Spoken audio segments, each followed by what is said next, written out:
तो guys bank of Baroda का AEPS transaction success होने का सक्सेस रेशियो दिन प्रतिदिन बढ़ते जा रहा है। कल अगर 10 ग्राहकों का पैसा निकल रहा था तो आज 20 ग्राहकों का पैसा निकल रहा है। यानी दिन प्रतिदिन बैंक ऑफ बड़ौदा के निकासी में ग्राहकों की संख्या में भी वृद्धि हो रही है। प्लस पहले जो है कि 1 से 2% ही सीएसपी संचालकों के पास बैंक ऑफ बड़ौदा का एईपीएस ट्रांजैक्शन काम करता था, लेकिन अब लगभग 10 से 15% सीएसपी संचालक ऐसे हैं जिनके पास बैंक ऑफ बड़ौदा का एईपीएस काम कर रहा है और उनके पास निकासी हो रहा है। तो ये करंट सिचुएशन देख करके ऐसा लगता है कि आने वाले समय में बैंक ऑफ बड़ौदा अपने एईपीएस ट्रांजैक्शन को पूरी तरीके से बहाल कर देगा और लगभग 100 के 100% सीएसपी संचालकों के पास बैंक ऑफ बड़ौदा का निकासी होगा। ठीक है, लेकिन अभी भी हमारे कुछ ऐसे सीएसपी संचालक भाई लोग हैं जिनके पास बैंक ऑफ बड़ौदा का एईपीएस ट्रांजैक्शन नहीं हो रहा है, बैंक ऑफ बड़ौदा का एईपीएस काम नहीं कर रहा है। तो लोग ये सोच रहे हैं कि जिनके पास L0 बायोमेट्रिक डिवाइस है और L0 बायोमेट्रिक डिवाइस के थ्रू ही वो लोग बैंक ऑफ बड़ौदा का ट्रांजैक्शन कर पा रहे हैं, जबकि कुछ सीएसपी संचालकों का ये भी सोच है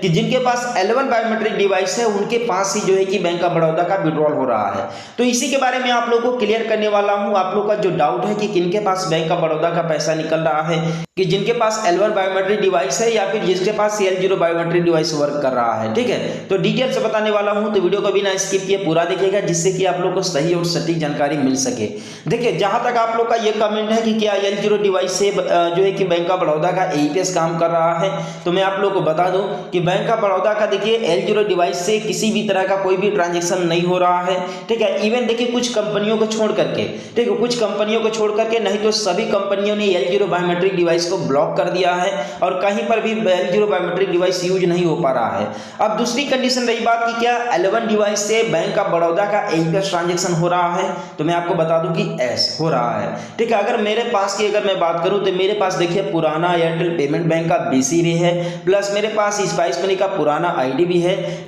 लेकिन नया मॉर्फो का L1 बायोमेट्रिक डिवाइस है मेरे पास और इस बायोमेट्रिक डिवाइस के द्वारा मेरे पास ट्रांजैक्शन हो पा रहा है। ठीक है, आप यहाँ पर साइड में देख सकते हैं। ठीक, और मेरे पास ही नहीं, मेरे आसपास के एरिया में लगभग सभी सीएसपी संचालकों के पास हो रहा है। केवल 1 से 2 ऐसे सीएसपी संचालक हैं जिनके पास 10 ईयर बाई का आईडी है। ठीक है, और उनके पास ही बैंक ऑफ बड़ौदा का एईपीएस ट्रांजैक्शन नहीं हो पा रहा है, नहीं तो लगभग बाकी सभी सीएसपी संचालकों के पास बैंक ऑफ बड़ौदा का ट्रांजैक्शन हो पा रहा है। ठीक, अब इसमें देखिए कोई भी रॉकेट साइंस नहीं है। जो पुराना डिवाइस है वो काम नहीं कर रहा है, जो L1 डिवाइस है वो काम कर रहा है। ठीक है, और बता दें कि देखिए एक कंडीशन और है कि ऐसा नहीं है कि अगर हमारे पास अगर 20 बैंक ऑफ बड़ौदा के ग्राहक है तो 20 ग्राहकों का विड्रॉल हो गया, 10 ग्राहक आए तो 10 ग्राहकों का विड्रॉल हो गया। ठीक है, सक्सेस रेशियो तो बढ़ रहा है, यानी कि दिन प्रतिदिन बैंक ऑफ बड़ौदा के ग्राहकों का पैसा निकालने का जो रेशियो था पहले, जो कि पहले 0 हुआ करता था, उसमें तो इंक्रीजमेंट हो रहा है कि दिन भर में आप 10 ग्राहकों का 5 ग्राहकों का विड्रॉल कर पा रहे हैं बैंक ऑफ बड़ौदा का। लेकिन अगर 10 ग्राहक आते हैं बैंक ऑफ बड़ौदा का तो 10 में से 6 से 7 ग्राहकों का ही विड्रॉल हो रहा है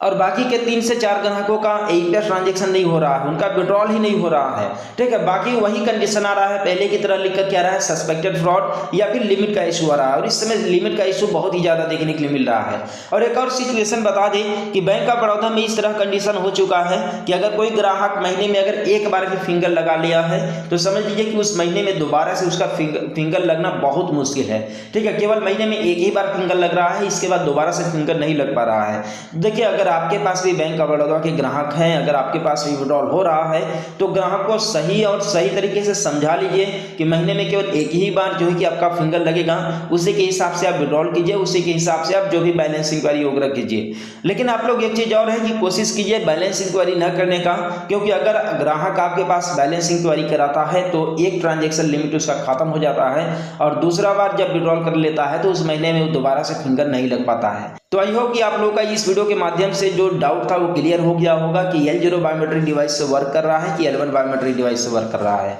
और हम लोग मिलते हैं फिर किसी नेक्स्ट वीडियो में एक नए अपडेट के साथ।